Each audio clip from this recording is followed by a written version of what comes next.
پہلے زمانے میں کتاب کو اتنی ارزاں اور آسانی سے ملنے والی چیز نہیں تھی. کتاب ہاتھ سے لکھنا پڑتی تھی. نہ پرنٹنگ ہے، نہ زیروکس ہے، نہ کوئی اور طریقہ ہے. جو کتابیں ہاتھ سے لکھنا. مثلا عام کتابیں چھوڑے، اگر آپ کو اپنے گھر میں قرآن رکھنا، پورا قرآن آپ کو لکھنا پڑے گا، تب یہ آپ کے گھر میں قرآن آئے گا. آسان کام نہیں. اور پھر لکھنا بھی کس طرح؟ یہ نہیں ہے کہ پین موجود ہے بازار میں خرید کے لائے اور لکھنا شروع کیا. آپ میں سے جو میری عمر کے ہیں ان کو بچپنا یاد ہوگا کہ سیٹھی کا قلم آتا تھا، وہ قلم خود بنانا ایک مسئلہ، اس کے بعد پھر اس کی سیاہی بنانا ایک مسئلہ. اور یہ تو بات ہے آج سے 50-60 سال پہلے کی، تو 1400 سال پہلے انک، پین، پیپر، سب چیزیں ناممکن تھیں. اسی لیے اس زمانے کی جو روایتیں، یہ بہت اہم اصول میں آپ کے سامنے پیش کر رہا ہوں، سمجھاؤں گا نہیں. اس زمانے کی روایتوں میں قرآن مسجد میں رکھنے کا بہت ثواب ہے. آج کل ہر مسجد والا کمپلین کر رہا ہے اتنے قرآن آ گئے ہیں کہ اب وہ کیا کریں. اس کا بوریاں بھر کے سمندر میں ڈالی جاتی ہے کراچی میں، کیونکہ حدیثیں لوگوں کو وہی یاد ہے. لیکن حدیثیں اس زمانے کی تھی جب قرآن ناممکن تھا. اتنے آرام سے ملنا، پورا اپنے ہاتھ سے لکھنا پڑے گا. اور اسی میں یہ بات کہہ دوں کہ یہ اتنا مشکل کام ہے کہ آج کوئی اتنا مشکل کام نہیں رہا. عورتیں آتی ہیں، مرد آتے ہیں کہ مولانا بیٹی کی شادی نہیں ہو رہی، کوئی بہترین عمل بتائیے.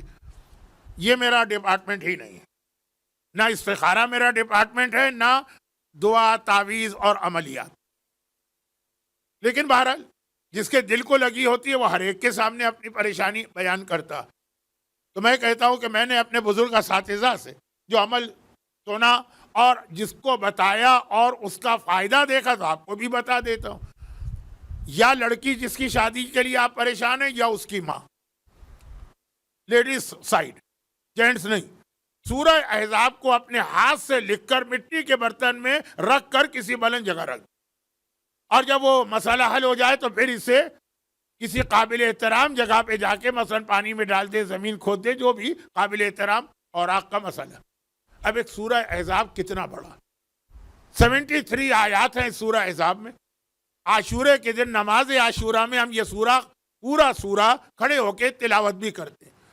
یہ اتنا مشکل عمل لگتا نہیں. مولانا کوئی آسان سا عمل بتائیے. کام اتنا بڑا چاہیے کہ بیٹی کی اچھی جگہ شادی ہو، خالی شادی نہ ہو، اچھی جگہ شادی ہو، بہت اچھا میچ ملے، اور 73 آیات لکھنا مشکل ہوتا.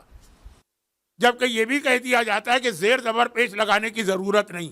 تو پورا قرآن آپ لکھیں گے تو آپ کے گھر میں قرآن ہوگا، ورنہ قرآن بازار میں نہیں ہے. تو اس وقت کے حالات میں قرآن تو پھر بھی لوگ عقیدت میں لکھ لیتے. کتاب بہت مشکل کام، اور یہ پوری اس کی ایک ہسٹری ہے. وہی میں نے کہا بتانے جاؤں گا تو 1 گھنٹہ اس میں نکل جائے گا. بچوں کو سمجھنا ضروری ہے.